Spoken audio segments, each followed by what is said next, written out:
conference room is small, deliberately chosen. Neutral territory, a business hotel near the airport, the kind of place where nothing personal ever happens.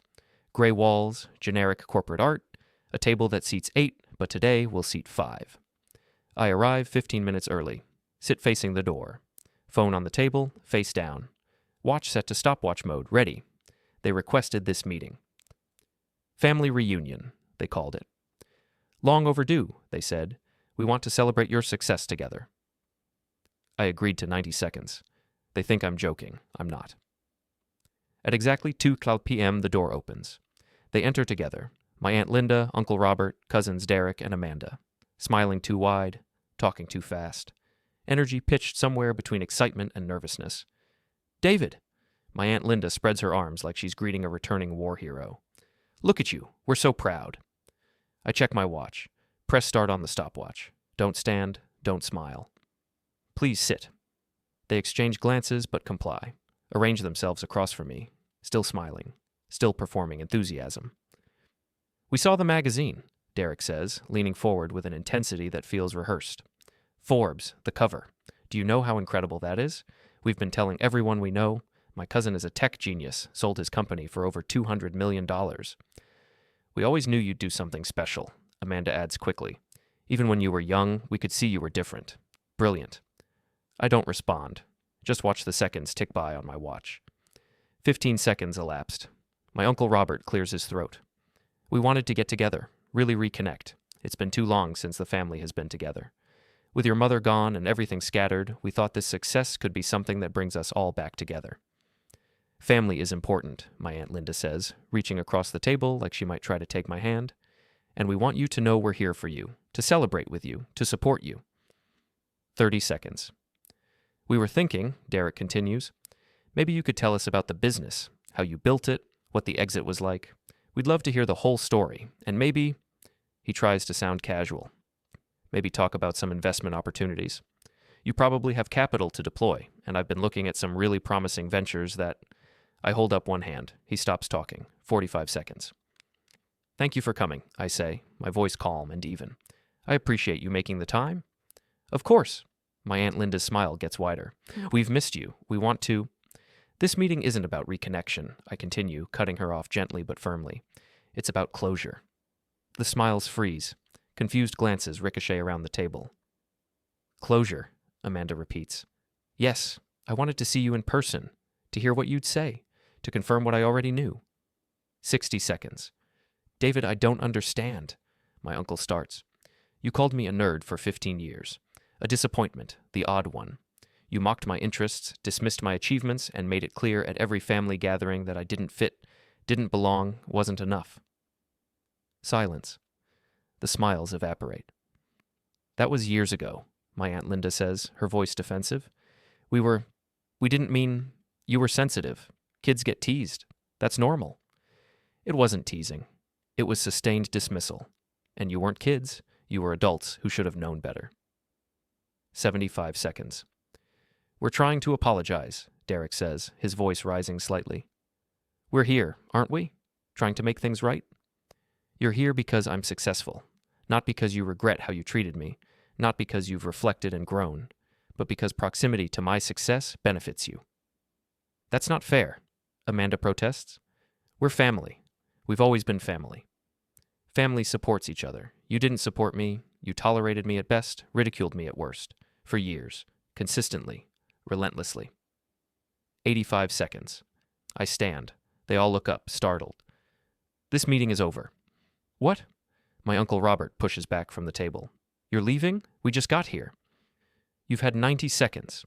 Which is more time than you ever gave my interests, my dreams, or my worth as a person. 90 seconds, exactly. David, wait.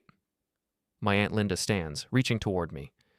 I don't hate you, I say, picking up my phone. I don't wish you ill, but I don't want a relationship with people who only value me when it's convenient for them. You didn't lose a family member. You lost access to success you didn't contribute to and don't deserve proximity to. I walk to the door. Behind me, stunned silence. Then Derek's voice, angry and defensive. This is bullshit. You're punishing us for shit from years ago. Grow up. I pause at the door, turn back, look at each of them. I did grow up. without your support, without your belief, without your respect. And I succeeded anyway. That should tell you something about how little I needed you then and how little I need you now. I leave. The door closes behind me with a soft click. In my car, I sit for a moment, hands on the steering wheel, breathing steady. 90 seconds. That's all they deserved, all they earned, all I was willing to give, and it was enough. Let me tell you how we got here. Let me tell you about growing up as the odd one in a family that valued volume over substance. I was 8 years old the first time I realized I didn't fit. It was a summer barbecue at my Aunt Linda's house.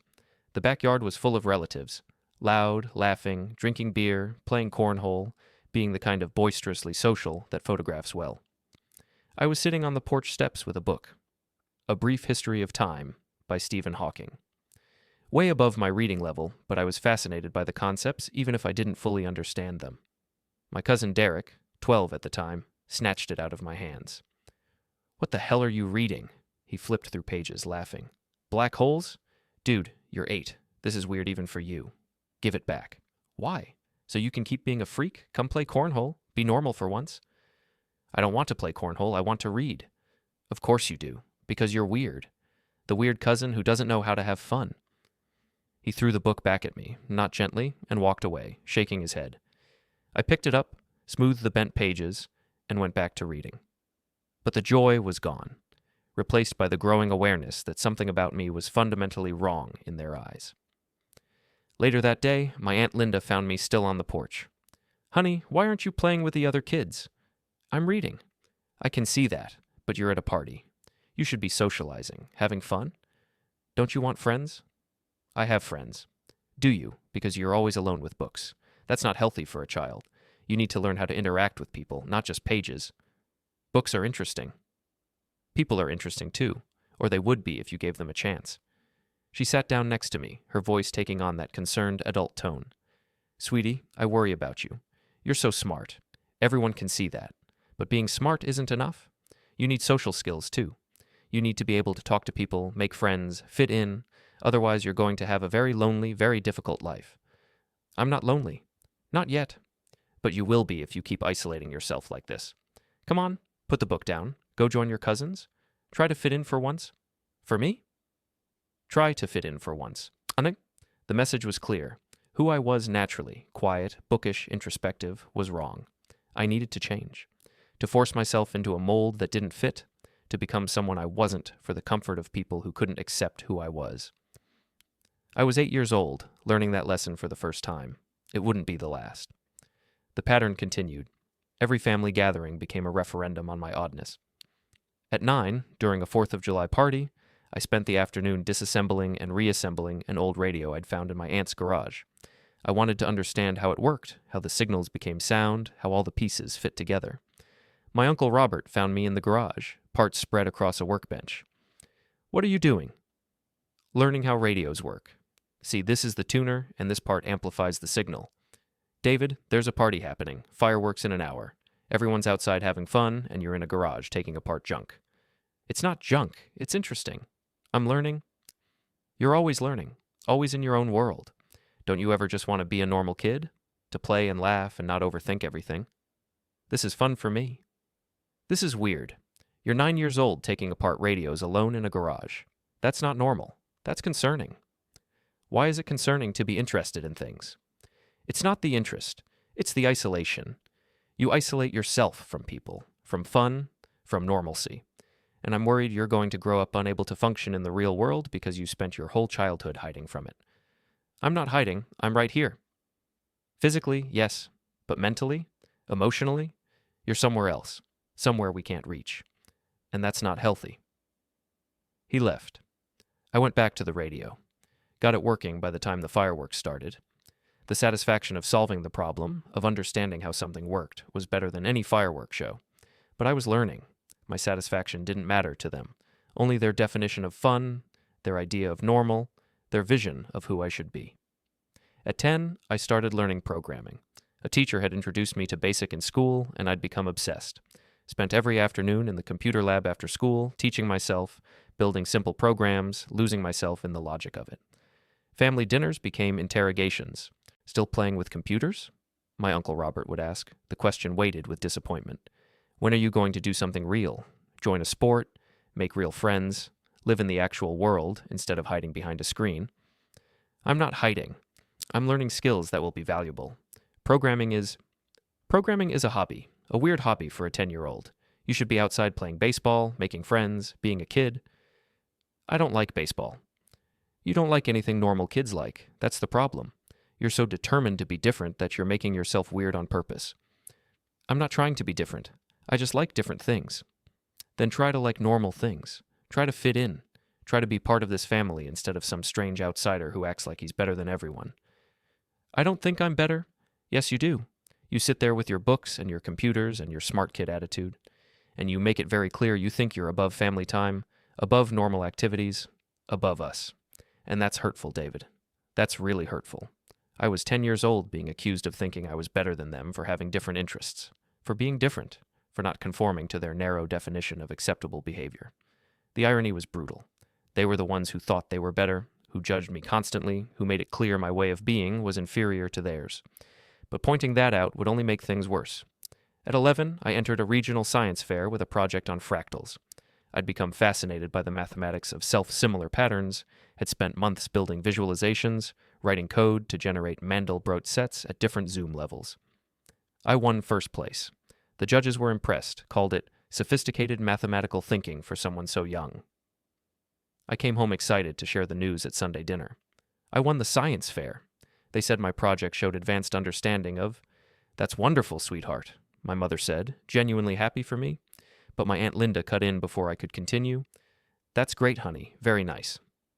Hey, everyone. Derek has news, too. Tell them about the football game, Derek. Derek launched into a story about scoring a touchdown. The table's attention immediately shifted to him. His achievement, his success, his glory. My science fair win was forgotten in seconds. Dismissed, set aside for something they understood and valued. After dinner, I tried again. The judges said my project might qualify for state competition if I refine the algorithm. Algorithm.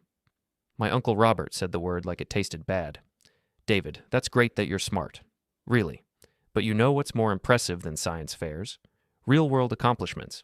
Derek's touchdown? That's something people can see and understand and cheer for. Your computer thing? Nobody outside of computer nerds cares about that. The judges cared. They said, the judges are teachers. They're supposed to care. But in the real world, nobody's going to care that you can make pretty patterns on a computer. They're going to care if you can talk to people, lead teams, make friends. Those are the skills that actually matter. Why can't both matter? They can. But your problem is you only focus on one. You're so obsessed with being smart that you're not developing any other skills. And that's going to hurt you eventually. I was 11 years old with a first-place science fair trophy, being told it didn't matter, being told I was developing the wrong skills, being told that what I was good at, what I loved, what gave me purpose and joy, wasn't valuable. The message sank in. They would never value what I valued, never see me the way I wanted to be seen, never celebrate my achievements the way they celebrated Derek's or Amanda's. So I stopped trying to get them to, stopped seeking their approval, stopped sharing my wins. By 12, I'd built a wall between who I was and who they saw. Let them keep their narrative about the weird, antisocial nephew while I quietly pursued the things that actually interested me. At 13, the comments got sharper. "Why are you so weird?" Amanda asked me at Thanksgiving. Not cruelly, but genuinely confused, like she actually wanted to understand why I was defective. I'm not weird. I'm just different from you. That's what weird means. You don't like what normal people like. You don't act how normal people act. You're always in your own world, doing your own thing. It's weird. What do you want me to do? Pretend to like things I don't? Act interested in things that bore me? Yes, that's called being social. That's called fitting in. You act like fitting in is beneath you, but it's actually a skill, an important skill you don't have. I have friends who like what I like. I fit in fine with them. Other weirdos don't count. I'm talking about normal people, regular social situations. Can you even have a normal conversation with someone who isn't a computer nerd? Can you have a conversation about anything that matters, or just gossip and surface-level nonsense? Her face flushed. See? That's exactly what I'm talking about. That attitude. You think you're better than everyone because you're smart. But you're not better. You're just weird and mean. I wasn't trying to be mean. I was trying to defend myself against constant attacks on who I was, but they interpreted any defense as arrogance, any refusal to change as thinking I was superior. The double standard was maddening.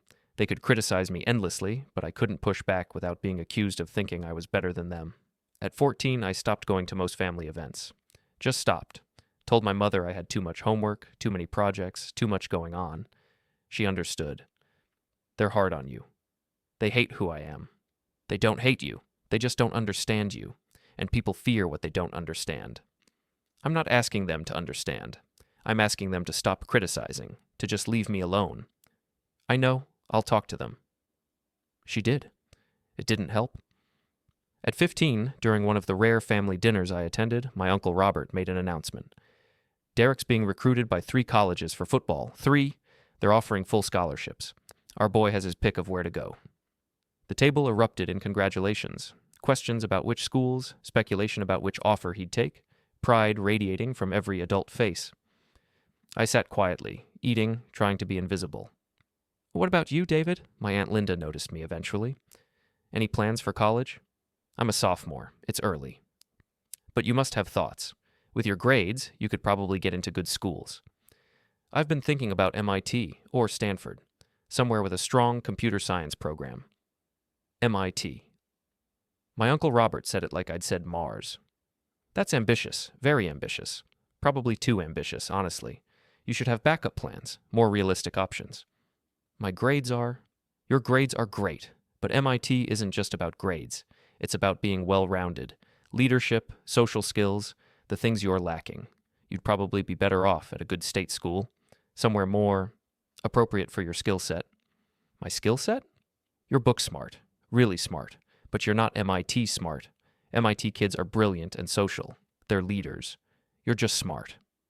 Just smart. Like intelligence without charisma was somehow deficient. Like being exceptional at the things I cared about wasn't enough if I wasn't also exceptional at the things they valued. I'll apply anyway, I said. Sure, shoot your shot. Just don't get your hopes up. And definitely have backups. Lots of backups. I applied to MIT 2 years later. Got in with a full scholarship. Never told them. Let them keep thinking I'd gone to some appropriate state school. They didn't ask for details, didn't care enough to follow up. Assumed I'd followed their advice and settled for less. I let them believe it. At 16, I'd mastered the art of being present but absent, of showing up physically while being mentally and emotionally checked out, of giving them nothing real while maintaining the bare minimum of family connection for my mother's sake. Why don't you ever talk anymore? Amanda asked me once, genuine curiosity in her voice. You just sit there like a zombie. What's the point? Anything I say gets mocked or dismissed or turned into evidence of how weird I am. That's not true. We're just trying to help you be less off-putting. Off-putting? Yeah, you off-put people. You make them uncomfortable with how different you are. We're trying to help you learn how to not do that. Maybe people should learn to be comfortable with different instead of demanding everyone be the same. That's not how the world works. The world rewards people who fit in, who can adapt, who can be normal when they need to be. You refuse to even try. I refuse to pretend to be someone I'm not. That's called growth, David. Pretending to be someone you're not until you become it. That's how people succeed. But you're so stubborn and so convinced you're right that you're never going to grow. You're going to stay this weird, isolated loner your whole life, and then you're going to wonder why you're alone. I didn't respond. What could I say? They'd decided who I was and who I'd always be. Nothing I achieved would change that narrative. No success would make them reconsider. And at 17, I heard my Aunt Linda talking to my mother in the kitchen at Christmas. I'm really worried about David. He's so withdrawn, so isolated. It's not healthy. He needs therapy or intervention or something. He has friends. He's doing well in school. He's fine. He's not fine. He's going to end up alone, unable to connect with anyone, wondering why life passed him by, and it's because he refuses to change, refuses to adapt, refuses to be normal. Maybe his version of normal is different from yours. There's only one version of normal, sis. The version where you can function in society, where you can make friends and hold conversations and be part of a community. David can't do any of that. He's broken somehow, and nobody's willing to admit it. Broken. I stood in the hallway, just out of sight, hearing myself described as broken, defective, in need of fixing. I went upstairs to my old bedroom and finished a programming project I'd been working on, an app that would eventually become the foundation of my first business. While they worried about my broken, lonely future downstairs, I was building that future upstairs. They just couldn't see it, wouldn't see it, until it was too big to ignore. At 12, I won a regional programming competition, created an algorithm that solved a complex optimization problem. The judges called it remarkably sophisticated for someone so young. I came home excited to share the news. I won first place. They said my solution was the best they'd seen from any age group, and, "That's nice, sweetie," my Aunt Linda said, barely looking up from her phone. "Very nice. Hey, did you hear Derek made varsity football? As a freshman? Now that's impressive. That takes real skill and dedication." My project took dedication. I worked on it for 3 months. It's not the same thing, honey. Sports teach you teamwork, leadership, social skills. Computer stuff, that's just you alone in a room. Anyone can do that if they don't have anything better to do. At 14, I stopped sharing my achievements, stopped trying to explain why I found neural networks fascinating or why solving algorithmic challenges gave me the same rush other people got from sports. They'd labeled me the nerd, the disappointment, the odd one who'd never amount to anything important because important things required social skills I clearly lacked. Family dinners became endurance tests. "David, put down the phone," my aunt would command. "We're having family time." I'm reading an article about machine learning applications in Nobody Cares. Seriously.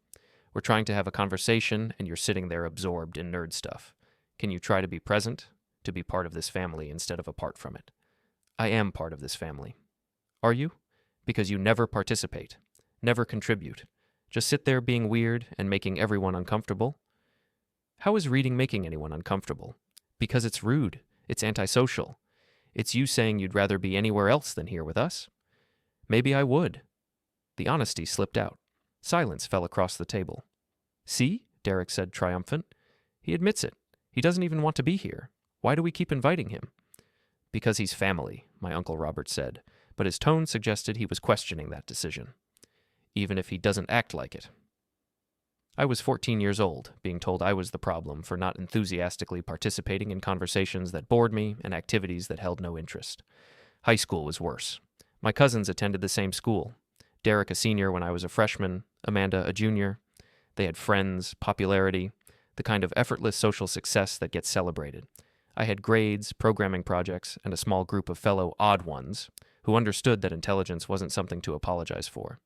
But at family gatherings, only one narrative mattered. "Derek's being recruited by 3 colleges for football," my Aunt Linda announced at Thanksgiving when I was 15. 3, can you imagine? Our boy has his pick of schools.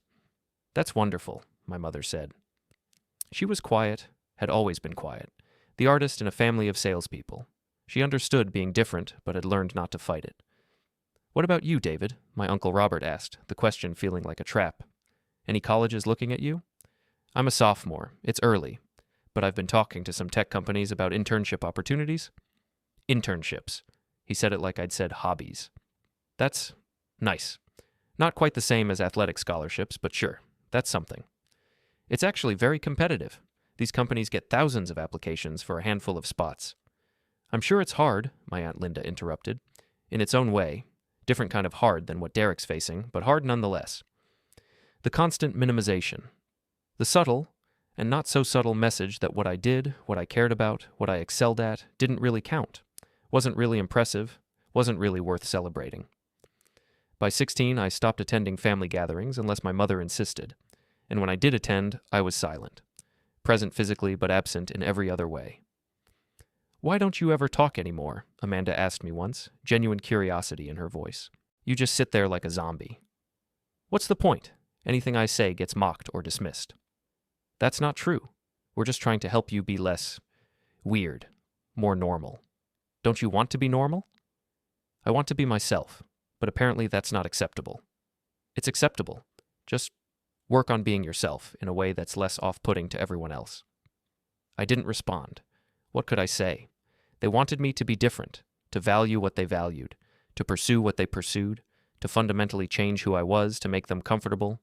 I couldn't do that, wouldn't do that, so I became a ghost at family gatherings. Present, but not participating, there, but not engaged. And they noticed, but only to criticize. "David's so withdrawn." I'd hear my Aunt Linda tell my mother. It's not healthy. He needs therapy or intervention or something. This isolation isn't normal. He's not isolated, my mother would defend quietly. He has friends. He's doing well in school. He's just different. Different is fine. This level of different is concerning. He's going to end up alone, unable to connect with anyone, wondering why life passed him by. I was 17 when I heard that conversation, standing just outside the kitchen at a Christmas gathering, not meaning to eavesdrop but unable to avoid it. Life passed me by. That's what they thought, that my path, the quiet, focused, intensely cerebral path, was somehow less than, incomplete, destined for lonely failure. I went upstairs to my old room and finished coding a project I'd been working on, an app that would eventually become the foundation of my first startup. While they worried about my future downstairs, I was building it upstairs. They just couldn't see it. College was my escape, though it came with the usual family commentary. I'd been accepted to MIT with a full scholarship, merit-based, covering everything. It was validation of every hour I'd spent coding while my cousins partied, every science fair I'd won while being told it didn't matter, every interest I'd pursued while being called weird. But I didn't tell my extended family where I was going. I just said college, vaguely, when asked. Which one? My Uncle Robert pressed at a family dinner right before I left. Out east. Oh, so not anything local, trying to get away from us? He laughed like it was a joke. It wasn't entirely. Just pursuing the best program for what I want to study. Computer stuff, right? You're still into that? Computer science, yes. Well, good luck with that. Hopefully they'll teach you some people skills, too. You'll need those in the real world. I didn't tell him MIT was ranked #1 globally for computer science, didn't mention the scholarship, didn't explain that getting in was harder than getting into Harvard. He wouldn't care, or he'd find a way to diminish it. Better to leave him in comfortable ignorance. The first day at MIT, I felt like I'd found my people. Everyone was brilliant, everyone was obsessed with their work, everyone understood the joy of solving complex problems just for the sake of solving them, and nobody thought it was weird. My roommate James was a physics prodigy from Seattle. First conversation we had, he was explaining string theory while unpacking. Within an hour, we'd fallen into a deep discussion about the mathematical elegance of different programming languages. Your family get you? He asked at one point. No. Yours? Not even close. My parents think I'm wasting my potential studying theoretical physics. Want me to go into finance or law or something practical. My family thinks I'm broken because I'd rather code than socialize. Their loss. You're going to do something incredible here. He was right. We both were. I threw myself into MIT with the intensity of someone who'd been holding back for years. Triple majors, computer science, mathematics, and economics. Not because I needed all three, but because I could. Because I was finally somewhere that rewarded curiosity instead of punishing it. But I also worked. 3 part-time jobs, tutoring calculus to underclassmen, doing web development for local businesses, and IT support for the university. Not because I needed the money desperately, the scholarship covered tuition and room and board, but because I wanted independence, wanted to build savings, wanted to start laying foundations for what would come after. By sophomore year, I'd saved $20,000, started thinking about bigger opportunities than just freelance projects. That's when I met Sarah and Marcus, 2 other CS students who'd been talking about starting a company. They had an idea for data analytics tools that were simpler and more accessible than existing enterprise solutions. Everyone uses these massive, overcomplicated systems, Sarah explained over coffee. We could build something lighter, faster, better. Target small and medium businesses who can't afford Oracle or SAP. Who's going to build it? I asked. We are. The 3 of us, plus whoever else wants in. Start small, build an MVP, get some customers, see if it has legs. I'm in, I said, even though it meant adding a 4th job to my already overloaded schedule. We called it Chen Analytics, my idea since I was the only one willing to put my name on it. Worked out of my dorm room initially, then Sarah's apartment when her roommate moved out. Junior year, we launched, had our first customer within a month, a small manufacturing company that needed better inventory analytics. They paid us $5,000 for a custom solution. We were ecstatic. Split the money 3 ways, reinvested it in better servers and marketing.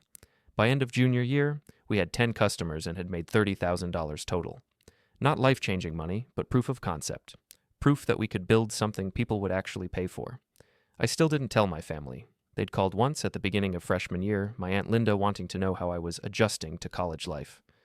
Fine, I'd said. Classes are good. Making friends, the usual. That's wonderful. See, I told you college would be good for you. Getting out of your shell, meeting people. This is exactly what you needed. I didn't correct her assumption that I'd magically become social. Didn't mention I was drowning in work by choice. Didn't explain that my friends were fellow obsessives building a company between problem sets. Let her believe I'd finally become normal. It was easier. Senior year, Chen Analytics grew to 20 customers. Revenue hit 200,000.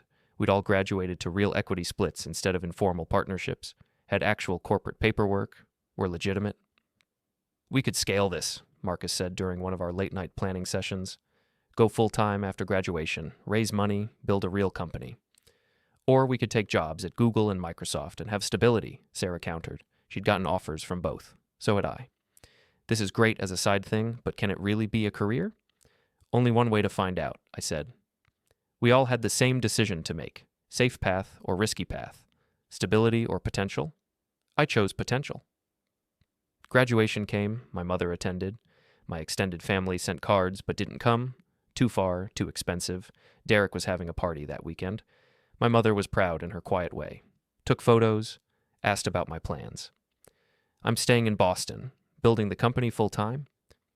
Not taking a job at a big tech firm. I have offers, but I want to build something of my own. Your family won't understand that. They haven't understood anything else about me. Why start now? She smiled sadly. You're right. But be careful, David. It's lonely being this different from them. I'm not lonely. I'm just alone with family. It's not the same thing. After graduation, I went silent. Stopped responding to the occasional text from cousins. Stopped attending the rare family events I'd been guilted into before. Just dropped off their radar. If they noticed, they didn't mention it. My mother said they asked about me sometimes, but mostly they seemed relieved not to have to deal with the odd one anymore. Good. The feeling was mutual. Chen Analytics became my life. We worked 100-hour weeks, lived on ramen and coffee. Slowly, painfully, built something real. Year 1 post-graduation. 50 customers. Revenue of 500,000. Year 2. 150 customers. Revenue of 1.2 million. Year 3. 300 customers. Revenue of 3 million. We hired our first real employees. Moved into actual office space. Started getting mentioned in industry blogs as a company to watch. I was 25 years old, running a multi-million-dollar company, and my family had no idea. I did run into Derek once, random chance at a coffee shop in Boston. He was in town for a conference, saw me, came over to say hi. David, man, I haven't seen you in forever. What are you up to? Running a software company. Oh, cool, like a startup? That's awesome. How many people? 12 employees so far. That's great. You making decent money at it? We're profitable. Nice. I'm doing insurance sales back home. It's good, stable, not exciting, but pays the bills. He paused. Hey, you should come to the next family thing. Christmas, maybe. Everyone asks about you. Do they? Yeah, like, where's David? You know, you're still family even if you're the weird one. Even if you're the weird one, said casually, like it was an established fact. Like I should accept the label with good humor. I'm pretty busy with the company. Too busy for family? Come on, man, that's not healthy. Work-life balance and all that. I'll think about it, I lied. Do that. Mom would love to see you. She talks about you sometimes, wonders how you're doing. Tell her I'm fine. We exchanged pleasantries and parted ways. He went back to his conference. I went back to my office. Back to the life I was building. The one they couldn't see or understand or value. Year 4 of Chen Analytics, revenue hit 8 million. We were no longer a scrappy startup, but a real business with real market presence. That's when the acquisition offers started coming. First one was for $5 million. We said no, too early, too small. Second was for $12 million. We considered it seriously, but ultimately passed. Third was for $18 million. Sarah and Marcus wanted to take it. I wasn't sure. This is life-changing money, Sarah argued. We're all in our mid-20s. We could take this, be set for life, start something new, or just work for someone else without pressure. Or we could keep building, I countered. We're growing. We're profitable. We could be worth way more in a few years. Or we could crash and burn and have nothing. Bird in hand, David. We put it to a vote. 2-1 in favor of selling. I didn't fight it. They'd earned the right to cash out if they wanted. And honestly, I was ready for something new too. We sold Chen Analytics for $18 million when I was 27. After taxes and splitting 3 ways, I walked away with $4.2 million personally.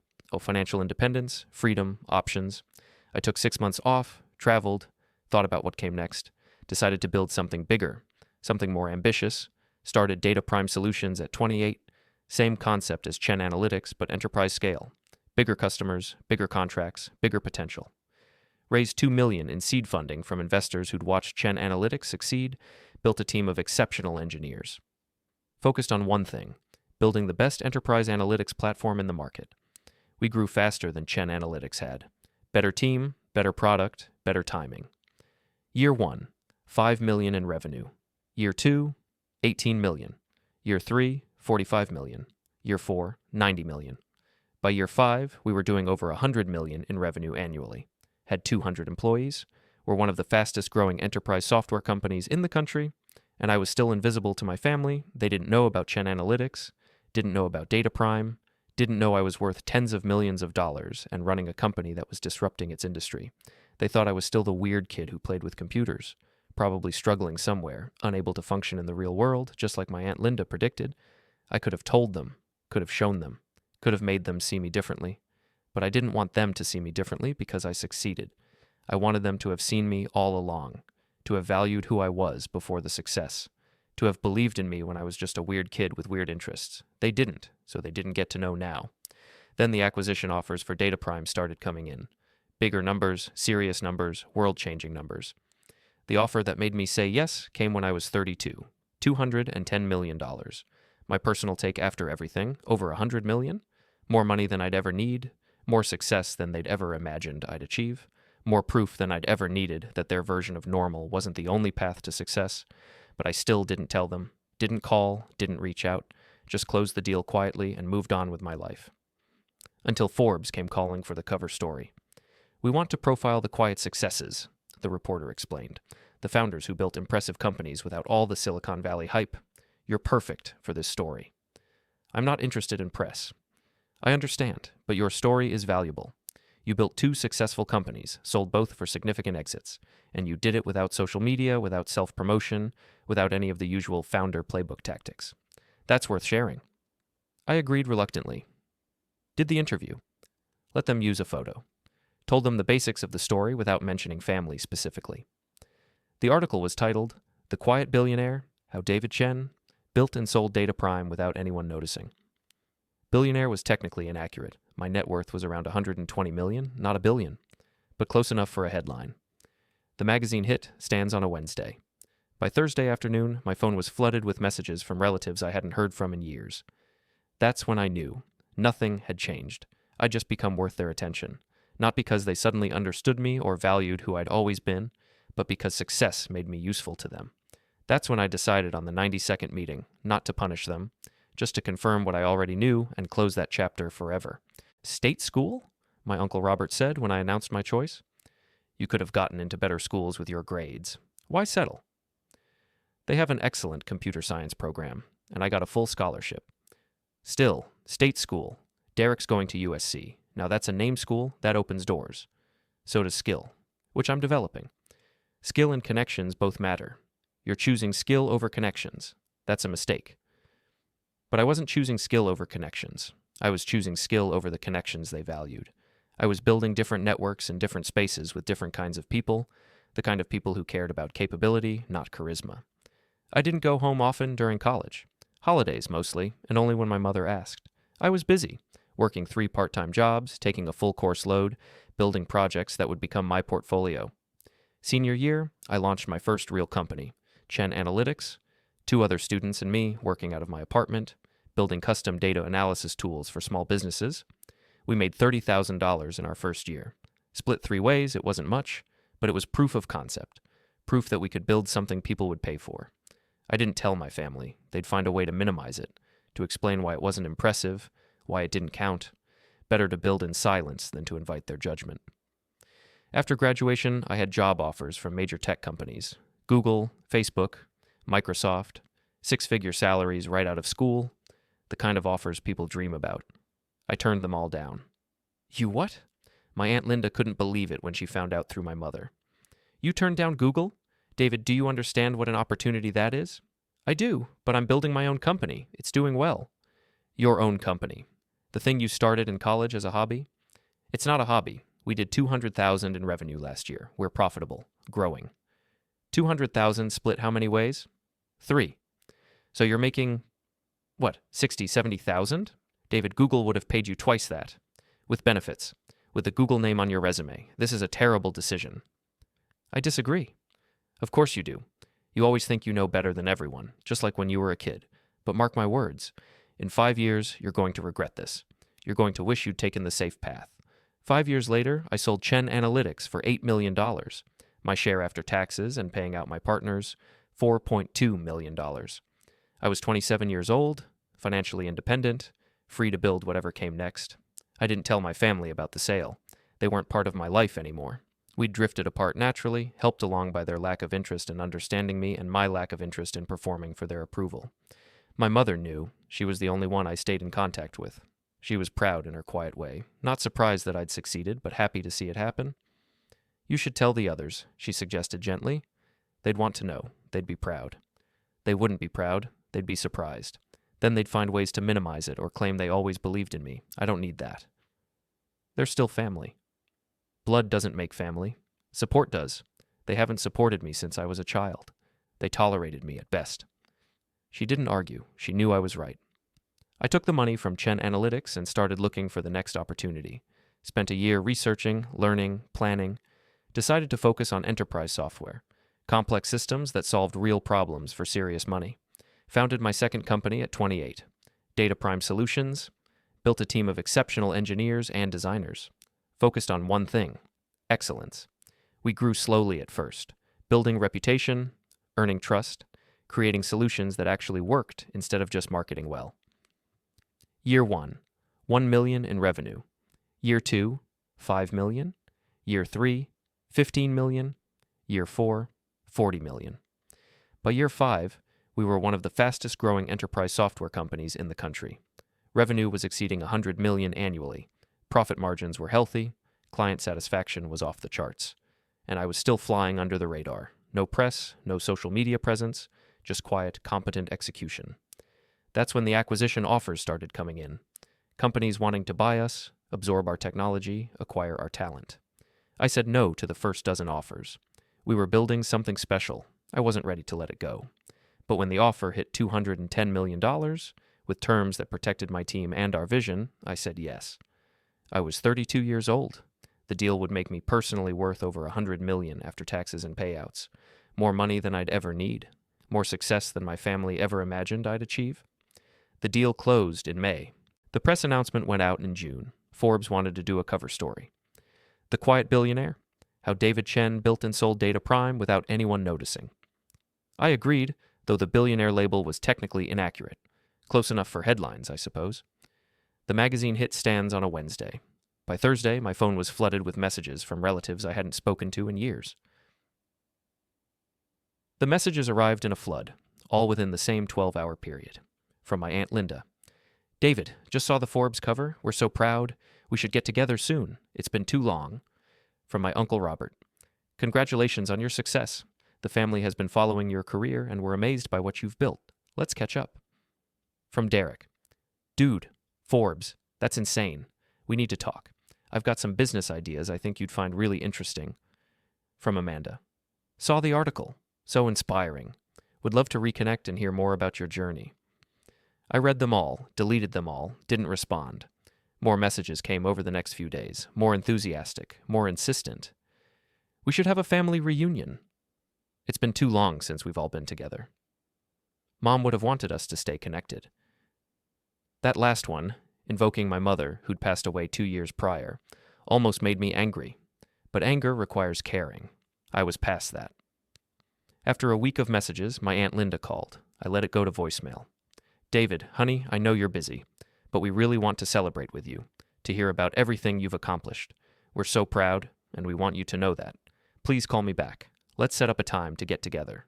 Family is important, especially now. Especially now that I was worth knowing, now that proximity to me had value. I waited another week, let them stew, let them wonder if I'd respond. Then I sent a single text to a group chat they'd created. I'm willing to meet. One time, 90 seconds. You pick the day, I pick the location and terms. The response was immediate. 90 seconds? Is that a typo? Surely you mean 90 minutes? David, we have a lot to talk about. We need more time than that. I replied. 90 seconds is what's available. Take it or leave it. They took it. We scheduled for the following Tuesday, 2 p.m., a conference room at a business hotel I specified. Can we at least know why only 90 seconds? Amanda texted privately. I didn't respond. So here I am, in this conference room, watching my relatives process rejection in real time. The door closes behind me. I walk to my car without looking back.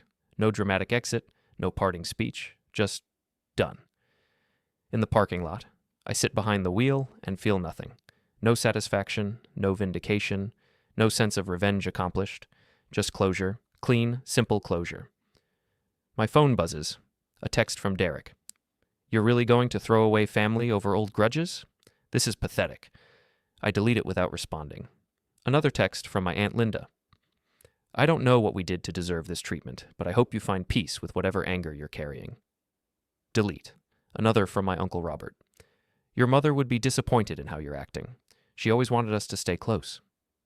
That one almost gets a response. Almost. My mother understood exactly why I kept my distance. She never pushed me to reconnect because she knew what they were. Delete. The messages continue for a few days. Angry, confused, pleading, then they stop. I don't block anyone. Don't need to. They get the message eventually. Silence is its own answer. 6 months later, I'm in my home office when an email arrives from Amanda. Subject line. I think I understand now. I almost delete it unread, but curiosity wins. David, I've spent the last 6 months thinking about that 90-second meeting. About what you said. About how we treated you growing up. You were right about everything. We did mock you. We did dismiss you. We did make you feel like being smart was something to be ashamed of instead of celebrated. We valued the wrong things and punished you for not conforming to what we thought success looked like. I don't expect forgiveness. I don't deserve it. But I want you to know that I see it now. I see what we did, and I'm sorry. Not because you're successful, but because you deserved better from us when you were 8 and 12 and 15 and 18. You deserved support and belief and respect, and we gave you none of those things. I'm working on being a better person, a better aunt to my own kids, teaching them that different isn't wrong, that quiet intelligence is just as valuable as loud charisma, that the odd ones often become the extraordinary ones if we don't crush them first. You don't need to respond to this. I just wanted you to know that your 90 seconds taught me more than 15 years of family gatherings ever did. Amanda. I read it twice. Sit with it. Process it. She gets it. Actually gets it. The apology isn't performative or transactional. It's real. I don't respond immediately. Take a few days to think about what, if anything, I want to say. Finally, I write back. Amanda, thank you for this. It means more than you might think. You're right that I deserved better. We all deserved better. Better role models, better messages about worth and value, better understanding that success comes in many forms. I don't forgive easily. Maybe I'll get there someday. But I appreciate that you've taken the time to actually reflect rather than just react. If you're serious about being better for your kids, that's good. They'll benefit from what you've learned. That matters. I'm not ready for a relationship. Maybe I never will be, but I'm glad you found some clarity. David. She responds almost immediately. That's fair. That's more than fair. Thank you for responding at all. I hope someday we can rebuild something, but if not, I understand. You don't owe us anything. We exchange a few more emails over the following months. Nothing deep, nothing frequent. Just occasional check-ins that feel honest rather than obligatory. The others never reach out again after that first flood of angry texts. They've moved on, presumably, to other things. Other opportunities, other people to extract value from. I don't think about them much. A year after the 90-second meeting, I'm giving a talk at a tech conference. The topic, building sustainable businesses without burning out. During Q&A, someone asks, how do you handle family expectations when building a company? A lot of us face pressure from relatives who don't understand what we're doing. I pause, think about how to answer honestly without oversharing. I'll tell you what worked for me, I say finally. I stopped seeking approval from people who couldn't recognize value in what I was building. I stopped explaining myself to people who'd already decided I was wrong.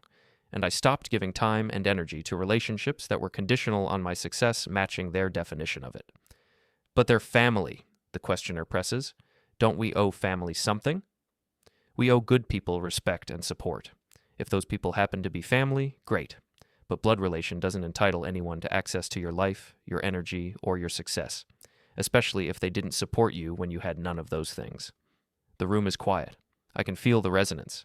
How many people in this audience have similar stories, similar families, similar wounds from being the odd one, the different one, the one who didn't fit the mold? I'm not saying cut everyone off, I continue. I'm saying be honest about what relationships actually give you versus what they cost you, and be willing to set boundaries, even hard ones, to protect your peace and your purpose. After the talk, dozens of people come up to thank me, to tell me their stories, to say they needed to hear that it's okay to prioritize yourself over family expectations. One woman, probably mid-30s, says, "My parents still introduce me as their daughter who plays with computers. I run a $50 million company, but to them, I'm still just playing." I know that feeling, I say. It doesn't change. They don't suddenly see you differently. You just have to decide their opinion doesn't matter. How did you do that? Practice, and a 90-second meeting that made everything clear. She laughs, though there's pain in it. Maybe I need my own 90-second meeting. Maybe you do. Clarity is underrated. 2 years after the Forbes cover, I'm financially stable enough to do whatever I want with my time. I could retire, travel, invest passively, and live off returns. Instead, I start a new company. Not because I need the money, because I miss building, miss solving complex problems, miss the satisfaction of creating something excellent. This one is different, though. Smaller team, sustainable pace, no pressure to achieve unicorn status or chase hypergrowth, just good work with good people building something useful. The team is 8 people, all brilliant, all people who were odd ones in their own families and found homes in tech where weird is wonderful. We share stories sometimes, over lunch or late nights debugging, stories about families who didn't get it, who still don't get it, who maybe never will. My dad still asks when I'm going to get a real job. My lead developer, Sarah, says, "I make $300,000 a year, but because I work from home in sweatpants, it's not real to him." My mom tells people I do something with computers. My designer, Marcus, adds, like it's embarrassing, like she wishes she could say I was a doctor or lawyer instead. My entire extended family thinks I got lucky, my product manager, Chen, says. Like success in tech is just being in the right place at the right time, no skill involved, no years of learning and grinding. Just luck. I listen to these stories and feel kinship. We're a family of odd ones, building something together precisely because we understand what it's like to build alone. Do any of you still talk to your families? I ask. Mixed responses.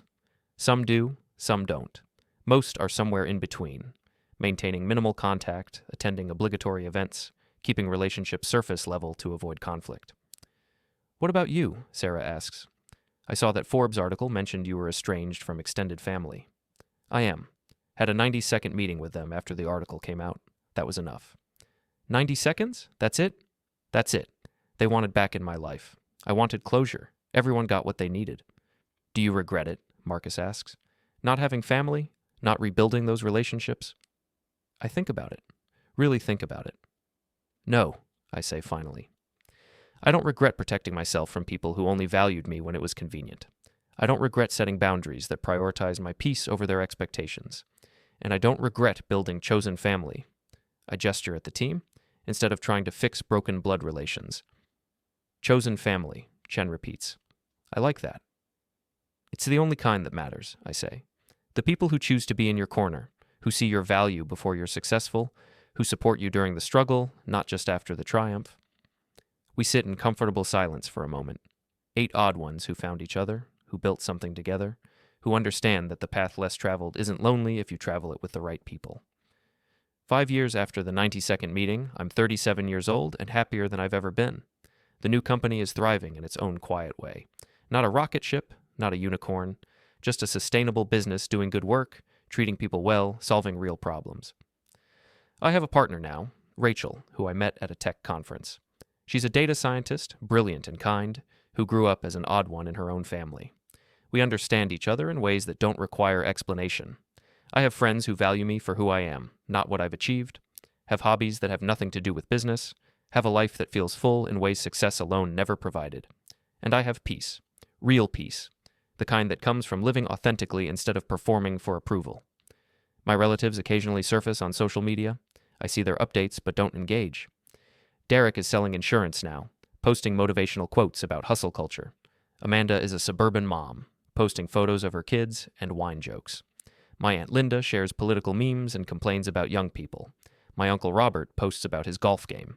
Their lives look fine, normal, the kind of conventionally acceptable existence they always valued. They're welcome to it. I don't wish them ill, don't spend energy on resentment or grudges. I simply don't think about them much at all. They're strangers who happen to share some DNA. Nothing more, nothing less.